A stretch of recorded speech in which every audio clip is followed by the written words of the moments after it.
This is Teresa at Divine Frequency, and today we're going to break down the symbolism in the most recent music video released by Katy Perry.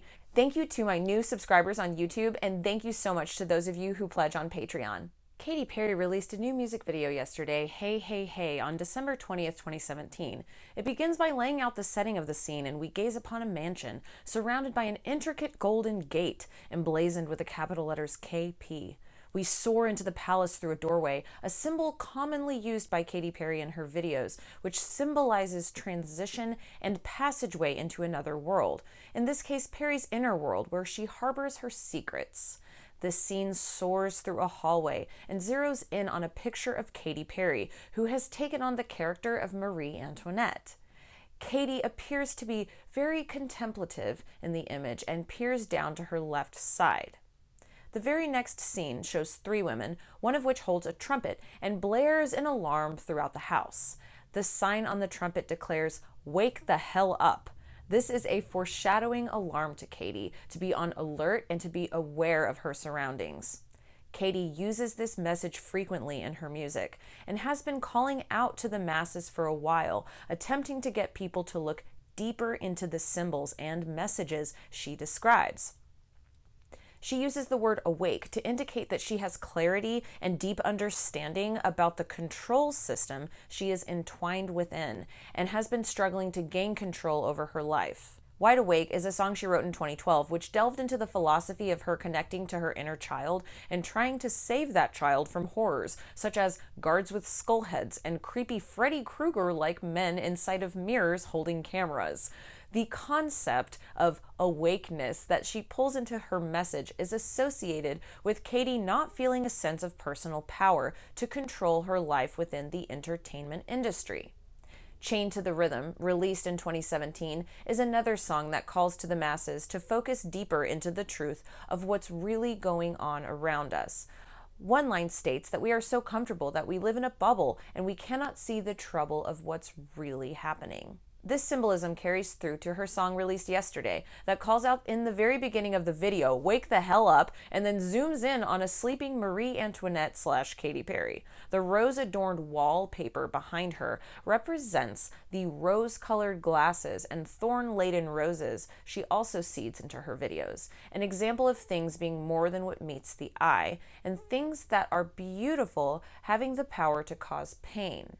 In the very beginning of the video, she drinks a coffee that appears to be from Starbucks and is handed a phone by a servant. She answers an incoming call from Prince Piggy, who is obviously someone she does not want to be talking to, but she's forced to go along with his wishes. You can tell she's completely disgusted as he makes kissing faces at her and reminds her of a date. She puts the phone down in irritation and utter disgust. Next, servants polish Katy's chastity belt, spray her annoyingly with perfume, and yank and pull a corset while she makes faces. At this point in the song, Katy is explaining through her lyrics that she's got so much more inside her than what's on the surface. She talks about being feminine and soft, but she's strong and fierce, comparing herself to Marilyn Monroe in a monster truck.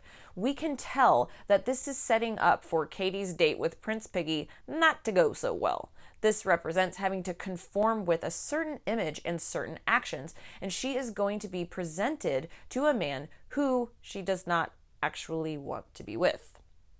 The next part of the video focuses on Katy trying to reach for a bright wig that she likes, and they slap her hand. Then she grabs junk food and partakes sloppily, getting crumbs all over her as the other women sit around politely drinking tea and making gross faces at her, appalled that she's stepping out of line. This indicates that Katy is out of her element and not able to be authentic and indulge in activities that would soothe her or make her happy, which represents the pressure to conform with a certain image and to not be authentic. She walks down a hallway attempting to balance books on her head, falls over, and one of the books lands on the ground. This book has a picture of Joan of Arc on the front. Marie Antoinette Katy looks off to the side of the screen dreamily and begins to imagine life as Joan of Arc. The first shot of Joan of Arc is impressive. She's got on a rainbow dress and one eye embroidered across her chest. She's wearing a silver suit of armor and brandishes a sword. I believe that the rainbow dress represents the rainbow body, or her soul body, her true, shining, authentic self. The eye on her chest is the eye of providence, or the all-seeing eye. It represents the eye of God watching over humanity, or divine providence, also commonly associated with Freemasonry, as a reminder that man's thoughts and deeds are always observed by God. The chorus kicks into high gear as Katy calls out against the people who seek to control her, and she emotes, saying, "You think I'm a baby and so fragile like a Fabergé, but you can't break me." I love the thick symbolism of gold in the video. The palace is covered in it, and the concept of the Fabergé egg again expands this depiction of luxury and royalty. The Fabergé eggs were a series of gorgeous imperial Easter eggs created for the Russian imperial family from 1885 to 1916. The symbolism of something being so expensive and beautiful and famous, and then it being fragile as an egg, something so delicate that it might break, but also so sought after. This is her explaining her fame, that the fame is fragile and the image is delicate, but underneath there's something strong and fierce and unbreakable. Joan of Arc Katy slices through a corset on a mannequin, and impressively, it sails to the ground as Katy declares, "You think I am cracking, but you can't break me." She then smears cake all over the other women's faces, the same ones who brandish the "wake the hell up" sign, actually indicating that they think they've got it figured out, but they are the asleep ones. Joan of Arc Katy, true authentic Katy, is the one who is really in control and can encourage the women to revel in luxury while she breaks down the illusion with her sword. Next, a scene of Katy licking frosting off of her sword. Demonstrates that you can try to cover up the truth, but the truth cuts through the fluff like a knife. The dangerous motion of licking a sword shows that she's flirting with danger. The deep occult symbolism of cutting off the tongue, being sworn to secrecy, and unable to tell the truth of what is happening is very thick in Katy's videos. The recent video released May 12, 2017, Bon Appetit, shows Katy being prepared in a boiling pot of water like meat for a meal, and they use a blowtorch to torch her tongue, another indication of secrecy and inability to speak her truth. This is required of her to maintain her level of fame in the entertainment industry. Next, we are introduced to the scene where she's actually on the date with Prince Piggy. She's obviously annoyed and disgusted as he makes suggestive faces at her and blows smoke in her face. She's obviously bored, so she pulls out her phone to video chat with her what appears to be love interest, whose name is Lord Marcus. She looks over at Prince Piggy, who has taken food and placed it on a plate that reads DTF, an innuendo that suggests he is trying to get Katy into bed. She looks visibly nauseous and looks down to her phone where Lord Marcus says, "Get out of there." Prince Piggy makes more sexual gestures at her and then dangles the key to her chastity belt in front of her as she sighs out of severe stress and anxiety over what is happening. The head of the succulent pig on the table in front of them morphs into the face of Prince Piggy as Katy gazes on. The pig is a symbol of sloth or laziness and also greed in ancient Christian symbolism. Pigs are also viewed as unclean. A domestic pig indicates fertility, whereas the wild pig, which is the one that we're looking at here, represents lust and overindulgence. This pig morphing is shown right after the prince dangles the chastity belt key in front of Katy, clearly indicating that Prince Piggy is the archetype of the sins of the flesh. This is also indicated by the women who eat cake and lavishly live in luxury, a life that Marie Antoinette Katy clearly doesn't want. What's interesting, though, is that she appears to enjoy the food and niceties.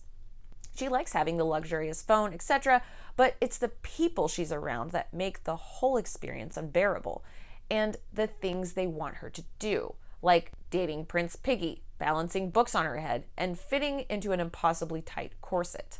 Next, Marie Antoinette Katy takes a huge gulp out of a chalice filled with golden liquid, most likely champagne, and goes directly into a scene of Joan of Arc Katy again. This, to me, shows that you can drown yourself in sins of the flesh and then get caught up in fantasies of who you really want to be, your authentic self. The truth is, the chalice represents your spiritual cup, that which sustains your soul and expands your mind.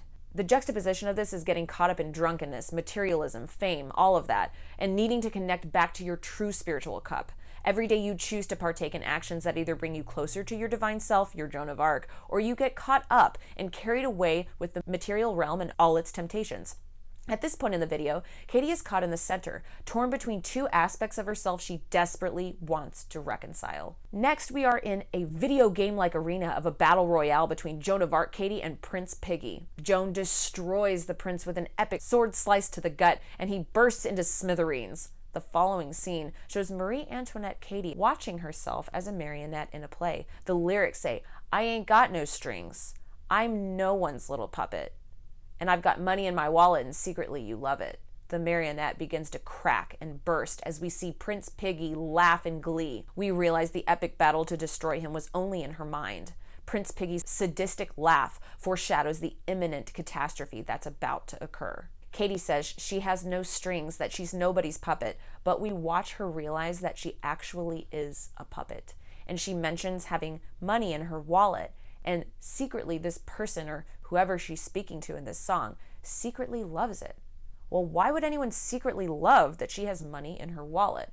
Well, it's because she's being controlled by the money, and she's controlled by the desire to be in the industry. So no matter what, even though it's her own money, she's controlled by something greater that knows that they have power over her, which is why they secretly love that she's got her own cha-ching and her chubby little wallet. Now, as she has this realization about this control system enjoying with sadistic intrigue, they watch her as a puppeteer, as she has to do everything they say. Her anger and rage and helplessness well up within her. She connects to him laughing and pointing at her.